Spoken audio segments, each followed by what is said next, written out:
गेल्या 10 वर्षामध्ये साधारण ही जी काही जेन झी पिढी आहे ती जे ह्युमन अटेन्शन ज्याला आपण म्हणतो साधारण 12 सेकंदापर्यंत ह्युमन अटेन्शन राहू शकतं. बट हे ह्युमन अटेन्शन त्यांचं 12 सेकंदावरून 8 सेकंदवरती आलेलं आहे. म्हणजे लक्षात ठेवण्याची जी गोष्ट आहे ही समस्या मोठ्या प्रमाणात जाणवते. कारण आता रील्सवरती त्यांच्यावरती रील्स येतात आणि ते लगेच नाही त्यांना लक्षात आलं तर ते लगेच स्क्रोल करतात. हे यूट्यूब आणि इंस्टाग्राम या सगळ्या गोष्टी दिसून येते आपल्याला. हे यावरून असं लक्षात येत आहे का की लक्षात ठेवण्याची क्षमता हरवत आहे यांची, किंवा हे भविष्यात त्यांचे नातेसंबंध सुद्धा विसरायला लागतील, हे सगळ्या घटना घडायला लागतील का?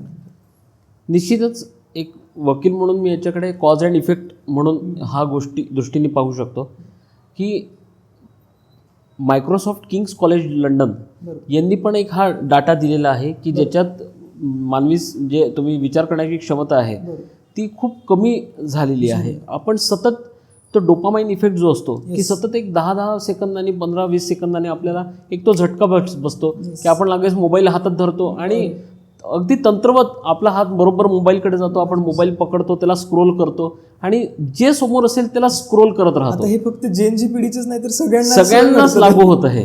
म्हणजे आपण म्हणजे जेन झी पिढी तर नावानेच बदनाम आहे. अगदी आजकाल इव्हन अगदी आपण पाहतो की आजकाल छोट्या मुलांना जेवला नाही की त्याला मोबाईल हातात धरवतात, आई हातात मोबाईल धरवते की हा जेवण करताना मोबाईल पाहिजेच याला. पण ही कौतुकाची गोष्ट नाही, तर ही कुठेतरी त्या गोष्टीला म्हणजे नरकात ढकलणारी गोष्ट आहे की आपण आपल्या मुलाला जेवताना मोबाईलचे ॲडिक्शन लावतो आहे.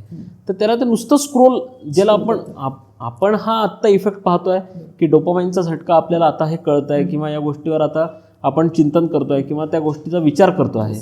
पण छोट्या मुलांना आतापासूनच ज्या सवयी लावल्या तर त्या पुढे जाऊन किती त्यांना त्रास देतील. अक्षरशः आपण बघू शकतो की छोटी मुलं जर साधी बघितली तरी ते मोबाईलला लगेच आणि कौतुकाने आई वडील सांगतात की आमचा मुलगा मोबाईलमध्ये इतका माहिर आहे की आम्हाला जे येत नाही ते त्याला येतं. पण ही कौतुकाची गोष्ट नाही आहे. त्याला त्या गोष्टीचं ॲडिक्शन लावण्यापेक्षा दुसऱ्या गोष्टीचं ॲडिक्शन ज्या वयाचं त्याच वयात त्याचं प्रॉपर ॲडिक्शन राहिलं पाहिजे. आणि यामुळे काय होतं ना की डीप थिंकिंग ज्याला आपण आता राज्य करताना किंवा आमच्या न्याय क्षेत्रात लगेच तुम्हाला न्याय मिळत नाही. तुम्हाला कुठेतरी थांबावं लागतं, विचार विनिमय करावा लागतो, कुठेतरी डीप थिंकिंग हा विषय असतो. तुम्हाला कुठेतरी सब्र ज्याला आपण म्हणतो संयम, हां, तर त्या गोष्टी तुम्हाला पाहिजे असतात जी आजची पिढी ती नाही करू शकत. त्यांना लगेच इन्स्टंट सगळ्या गोष्टी पाहिजे असतात.